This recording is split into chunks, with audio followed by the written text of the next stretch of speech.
6:51, time for the morning sprint. After a weekend with big questions left unanswered, we expect to learn more today about that deadly incident at a Quick Trip on Madison's east side.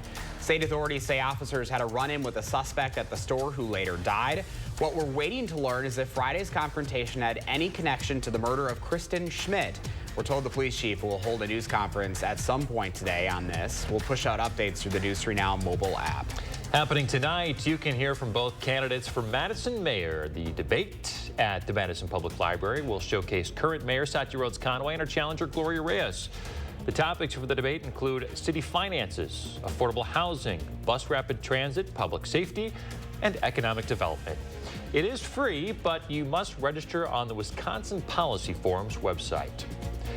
The winter storm last week brought nearly a foot of snow, also creating some ice balls on Lake Michigan. The giant spheres are somewhat rare and can grow as big as 3 feet. Temperatures fall just below freezing on shallow beaches, and the slush, it all collects to sculpt the ice chunks into orbs. They look like rocks, don't they?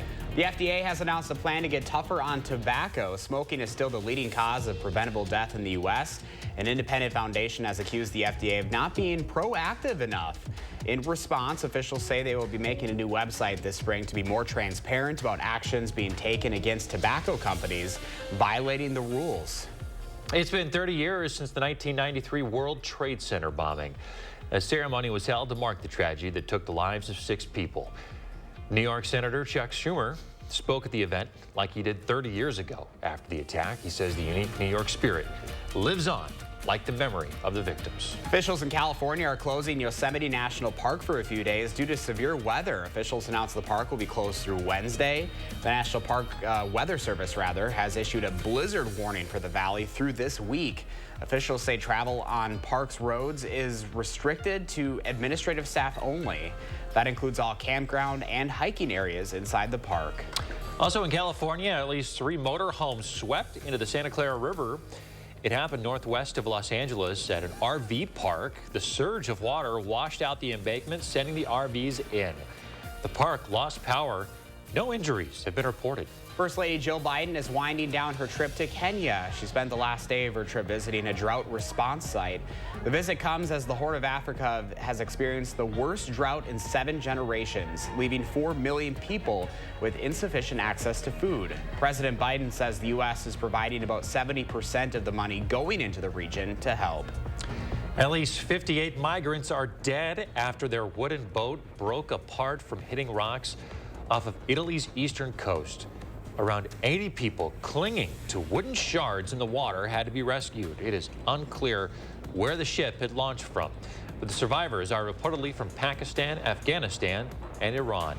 Republican House Foreign Affairs Chairman Michael McCaul is calling on the Biden administration to give Ukraine more weapons systems. McCaul says lawmakers are planning on putting in measures into spending bills prioritizing weapons for Ukraine. President Biden and senior administration officials have said for now Ukraine doesn't require the advanced fighter jets. So here's an interesting story. There is a restaurant that encourages you to eat alongside reptiles and snakes and certain mammals. It's in Malaysia. The cafe owner says he hopes it's going to encourage a more favorable attitude towards reptiles and other animals deemed unappealing. Their main dish is strawberry cake. Is that because of a snake? Yeah, that's my hiss. Skelly? Is that like Snake in a Cake? I mean, it's like a movie in the making or something. Hey, we've got rain that's still pretty steady here in Madison. It is causing some problems, some icing up here near the Dells, up toward Camp Douglas. Seeing some of these temperatures in northern Richland County, sitting right at 32 as well. A lot of this will be lifting to the north. We're at 37, even though the Dells says 34. We are seeing some temperatures at 32 up there, so be cautious to the north. The heaviest rains will lift to our north, and by this afternoon, it should become scattered. And we'll start to turn a little bit cooler later today as you plan your day, looking at some showers into the afternoon, and then we'll see some quieter weather, it looks like, for much of the rest of the week. All right, Kelly, thank you. Grab the umbrella. We're back with an update at 7:26.